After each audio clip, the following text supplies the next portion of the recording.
හරි ඉතින් අදත් සියලු දෙනාටම සුබ දවසක් වේවා ආයුබෝවන් කියලා ප්‍රාර්ථනා කරනවා වෙනදා වගේම ඉතින් අද හම්බ වෙන්නේත් අලුත් වීඩියෝ එකකින් ඉතින් අද මම මේ වීඩියෝ එකේදී මූලික වශයෙන්ම කතා කරන්න බලාපොරොත්තු වෙන්නේ මේක ඇත්තටම කිව්වොත් මෝටර් සයිකල් වලට ආපු එමිෂන් කන්ට්‍රෝල් සිස්ටම් එක ඉතින් මේ එමිෂන් කන්ට්‍රෝල් සිස්ටම් එකට හුඟක් දෙනා අඳුන්වන්නේ EGR කියලා exhaust gas recirculation system එකක් කියලා. EGR කියලා කියන්නේත් මේ වාහන වලට එන emission control system එකක්. නමුත් මෝටර් සයිකල් වලට මේ ආපු EGR system එකක් විදිහට තමයි හුඟක් අය මේ emission control system එක අඳුන්වන්නේ. නමුත් ඇත්තටම ගත්තොත් මේක EGR එකක් නෙමෙයි. මේකට කියන්නේ secondary air injection system කියලා. ඉතින් මේ කියන මේ EGR කියන මේ වචනය නිසා ලංකාවේ සමහර මෝටර් සයිකල් පවා තියෙන අනවශ්‍ය විදිහට මාකට් එකක් හදපු. උදාහරණයක් විදිහට ගත්තොත් Honda CD125 Bentley ගියර් 5 ආපු මොඩල් එක. ඉතින් මේ මොඩල් එකට මේ හුඟක් ඒ කියන්නේ මේ secondary air injection system එකක් තමයි ඇවිල්ලා තියෙන්නේ. නමුත් ඒකට මේ EGR කියලා මේ අනවශ්‍ය මාකට් එකක් හදලා තියෙනවා. කොටින්ම ගත්තොත් මේ සාමාන්‍ය ඉන්දියන් බයිසිකල් වලට පවා මේ secondary air injection කියන system එක ඇවිල්ලා තියෙනවා. ඉතින් අපි ඉස්සරහට බලමු මොකද්ද මේ EGR secondary air injection system කියන මෙන්න මෙයා වෙනස මොකද්ද මේවා මොන විදිහටද ආවේ මොනවද මේවායෙන් වෙන බලපෑම් වගේ දේවල් ගැන අපි ඉස්සරහට මේ බලමු මේ වීඩියෝ එකේ. ඉතින් මගේ නම අචිත බෝධක මම මෝටර රථ ඉංජිනේරු විද්‍යාව පිළිබඳ උපාධිධාරියෙක්. ඉතින් මේ වෙනකොට මම වර්ක්ෂොප් එකක් කරගෙන යනවා. පළල ඩිස්ක්‍රිප්ෂන් එකේ තියෙනවා මගේ සෝෂල් මීඩියා ලින්ක්ස් ඔයගොල්ලන්ට ගිහලා ෆලෝ කරන්න පුළුවන්. ඒත් එක්කම ඔයා රත්නපුර ප්‍රදේශයේ වට ඉන්න එක්කෙනෙක් නම් මෝටර් සයිකල් හෝ මෝටර් රථ වාහන වල යම්කිසි අලුත් වැඩියක් සඳහා කරගන්න අවශ්‍ය නම් පළල ඩිස්ක්‍රිප්ෂන් එකේ තියෙනවා මගේ contact details සහ workshop location එක. ඒව හරහා මම සම්බන්ධ කරගැනීමේ හැකියාව තියෙනවා.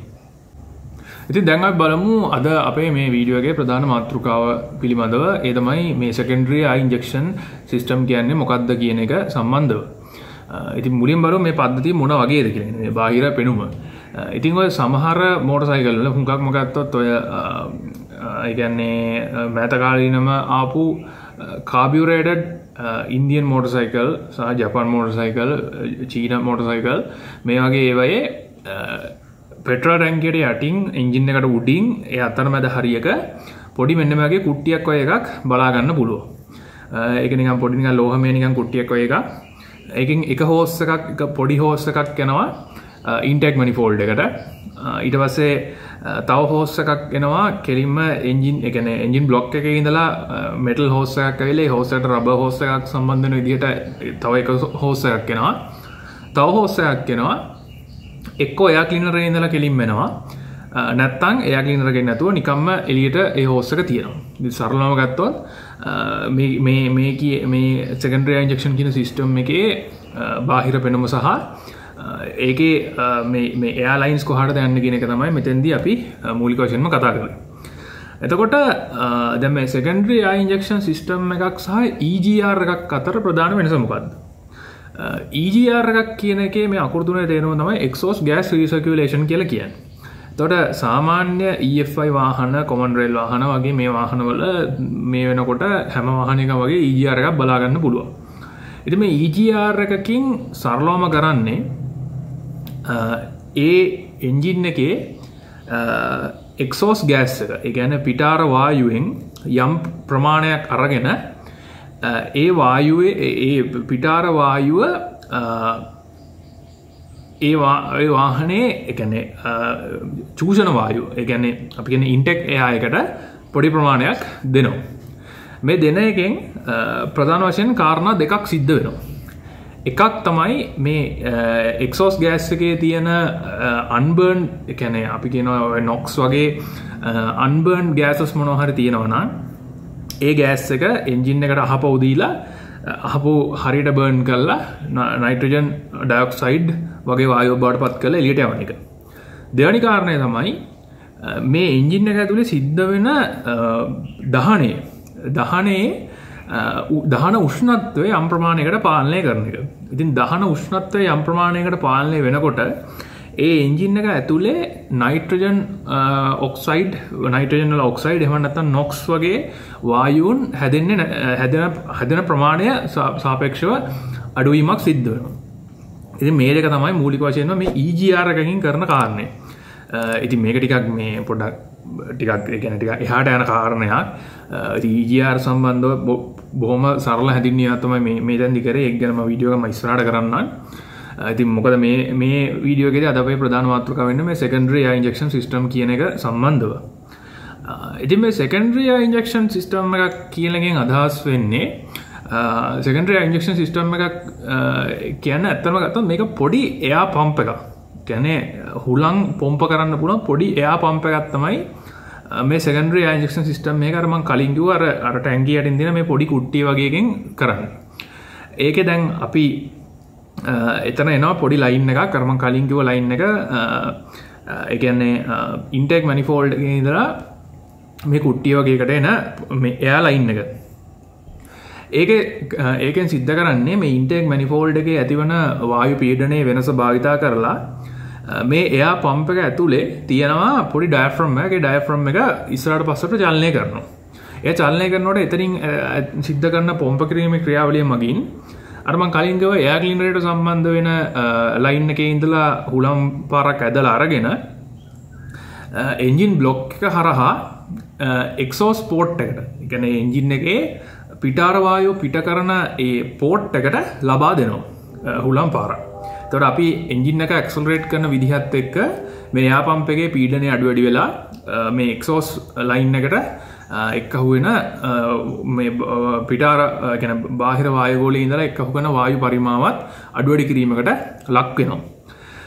ඉතින් මෙතෙන්දී මේ secondary air injection system එකකින් බලාපොරොත්තු වෙන මූලිකම කාර්යය තමයි මේ ඒ කියන්නේ අපි එක්සෝස් පෝට් එකෙන් එළියට එන මේ දහනය වෙච්ච වාතය, ඒ කියන්නේ දහනය වුණු වාතය අඩංගු වෙන අර්ධ දහනයකට ලක් වෙච්ච විවිධ වායුන් තියෙනවා. විශේෂයෙන්ම ගත්තොත් මම කලින් කිව්වා වගේ NOx, ඒ කියන්නේ නයිට්‍රජන් ඔක්සයිඩ් වල විවිධ ප්‍රභේද සහ කාබන් මොනොක්සයිඩ් වගේ අර්ධ දහනයට ලක් වෙච්ච වායුන් වලට වැඩිපුර ඔක්සිජන් සැපයුමක් ලබා දීලා ඒ ඔක්සිජන් සැපයුම මගින් අර අර්ධ දහනයට ලක් වෙච්ච වායුන් නැවතත් පූර්ව දහනයකට ලක් කරලා බාහිර වායුගෝලයට පිට කරන එක තමයි මේ secondary air injection system එකකින් බලාපොරොත්තු වෙන මූලික කාර්යය වෙන්නේ.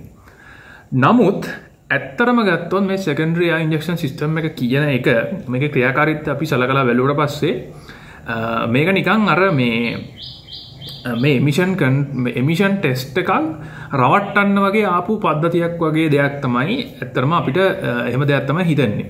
මොකද ඒකට හේතුව තමයි දැන් ලෝකයේ විවිධ රටවල් ගත්තට පස්සේ මේ විවිධ රටවල් වල emission standards, emission controlling standards ඒ අවුරුද්දෙන් අවුරුද්ද එන්න වැඩි වෙනවා. එන්න ස්ට්‍රික්ට් වෙනවා. එතකොට යම්කිසි නිෂ්පාදකයෙක් ගත්තට පස්සේ නිෂ්පාදකයා හදන්නේ තමන්ගේ මොකක් හරි ප්‍රොඩක්ට් එක ඒ අදාළ මාකට් එකට විකුණන එක. ඉතින් ඒ විකුණන්න අර ඒ අදාළ රජයෙන් අඳුන්වලා දීලා තියෙන එමිෂන් ස්ටෑන්ඩඩ් එකට කම්ප්ලයි වෙන්න ඒගොල්ලෝ මොකක් හරි දෙයක් කරනවා. අන්න එහෙම ආපු එක සිස්ටම් එකක් තමයි ඔන්න ඔය secondary air injection system කියලා කියන්නේ. ඔය secondary air injection system එක ඇත්තටම ගත්තොත් මේ වාහන මෝටර් සයිකල් වලට එන්නේ කාබියුරේටර්. ඒ කියන්නේ කාබියුරේටර් වල ඉඳලා EFI සිස්ටම් වලට මේ මෝටර් සයිකල් ට්‍රාන්සිෂන් වෙච්ච ඒ කාල පරාසය තුල තමයි ඔය secondary air injection system කියන එක මේ මෝටර් සයිකල් වලට ඇත්තටම එන්න පටන් ගත්තේ. මොකද දැන් අපි කාබියුරේටර් එකකට වැඩිය EFI පද්ධතියක එන්ජින් එකක් ඇතුලේ සිද්ධ කරන දහනය, ඒ කියන්නේ ඒ දහනයේ කාර්යක්ෂමතාවය ගොඩක් වැඩි. නමුත් කාබියුරේටර් එක ඒක එහෙම වෙන්නේ නැහැ. එතකොට ඒ විදිහට ඒ දහන කාර්යක්ෂමතාවය කාබියුරේටර් එක අඩු හින්දා ඔය එමිෂන් ස්ටෑන්ඩඩ්ස් වලට කම්ප්ලයි වෙන වෙන ප්‍රමාණයට අදාළ වෙන විදිහට නිෂ්පාදකයන්ට අවශ්‍ය වෙනවා මේ මෝටර් සයිකල් නිෂ්පාදනය කරලා වෙළඳ පොළට නිකුත් කරන්න. එතකොට ඒගොල්ලෝ කරපු දෙයක් තමයි මේ කාබියුරේටර් එක සිද්ධ වෙන මේ දහනය කාර්යක්ෂමතාවයේ අඩු බව නිසා මේ පිටාර වායුව විදිහට පිට වෙන අර්ධ දහනයට ලක් වෙච්ච NOx, කාබන් මොනොක්සයිඩ් වගේ වායුන් ඒ එළියට පිට වෙනකොට ඒකට මගින් එක්කහු කරනවා බාහිර වායුගෝලයේ තියෙන ඔක්සිජන් සැපයුම. යම්කිසි ඔක්සිජන් සැපයුම. ඒක තමයි ඔය සෙකන්ඩරි ඉන්ජෙක්ෂන් සිස්ටම් යුනිට් එකෙන් කරේ. කරාට පස්සේ මේ පිටාර වායුවේ තියෙන ඔක්සිජන් කන්සන්ට්‍රේෂන් එක වැඩි වෙන නිසා අර ඒ පිටාර වායුවේ පිට වෙන අනිරුත් වායුන්, ඒ කියන්නේ නොක්ස්, කාබන් මොනොක්සයිඩ් වගේ වායුන් වල තියෙන කන්සන්ට්‍රේෂන් එක ගොඩක් අඩු වෙනවා. ඒ කියන්නේ අපි උදාහරණයක් හැටියට අපි ඒක මෙහෙම පැහැදිලි කරොත් මේ අපි නිකන් හිතුවොත් අපි හිතමුකෝ මොකක් හරි මේ යම්කිසි ධාන්‍ය වර්ග ගොඩක් තියෙනවා කියලා. ඒ ධාන්‍ය ටික එකට කලවම් කරලා තියෙන. ඒ කියන්නේ හාල් ඇට තියෙනවා, මුං ඇට, කව්පි මේ වගේ එක ඇට ಜಾති කලවම් කරපු එක ගොඩක් තියෙනවා.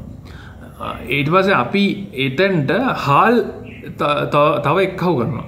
හාල් එක්කහුව කරනකොට අර ඒ ධාන්‍ය ගොඩේ තිබිච්ච ඔය මුං ඇට, කව්පි ප්‍රමාණය ඒක නිකන් අර නොසලකිය හැකි මට්ටමකට එනවනේ හාල් ටික එන්න වැඩි වෙනකොට. එතකොට ඒක නිකන් අර මුංගට කෝපි වගේ දේවල් තිබුණත් ඒක නිකන් හාල් ගොඩක් වගේ තමයි අර හාල් ප්‍රමාණය වැඩි හින්දා.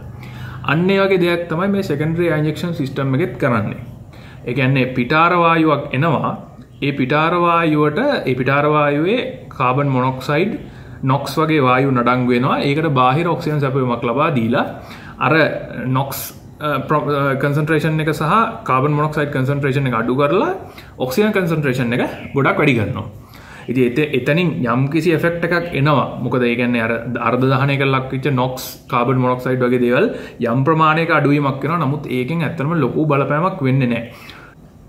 එතකොට ඕගොල්ලෝ මේ කියන දේ පොඩ්ඩක් නිකමට පොඩ්ඩක් කරලා බලන්න.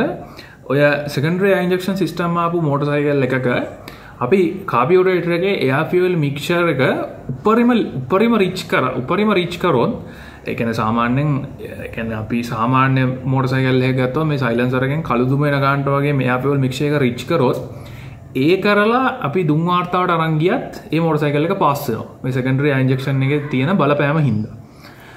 එන්න ඒක හින්දා මම කියන්නේ මේක ඇත්තටම ගත්තොත් මේ සෙකන්ඩරි ඉන්ජෙක්ෂන් සිස්ටම් එක කියලා කියන්නේ ඇත්තටම ගත්තොත් මේක එමිෂන් කන්ට්‍රෝල් සිස්ටම් එකකටත් වැඩිය නිෂ්පාදකයෝ ඒ එමිෂන් ටෙස්ට් එක රවට්ටන්න වගේ කරපු දෙයක් තමයි ඔය සෙකන්ඩරි ඉන්ජෙක්ෂන් සිස්ටම් එකක් කියලා කියන්නේ. ඉතින් සරලවම ගත්තොත් සෙකන්ඩරි ඉන්ජෙක්ෂන් සිස්ටම් එකක් කියලා කියන්නේ සෙකන්ඩරි ඉන්ජෙක්ෂන් සිස්ටම් එකකින් කරන මූලිකම කාර්යය තමයි ඔය දැන් මම මේ වීඩියෝ එකේදී කතා කරේ. ඉතින් සරලවම ගත්තොත් අද මේ වීඩියෝ එකේදී කතා කරේ මොකද්ද මේ සෙකන්ඩරි ඉන්ජෙක්ෂන් සිස්ටම් එකක් කියන්නේ කියන කාරණේ සම්බන්ධව.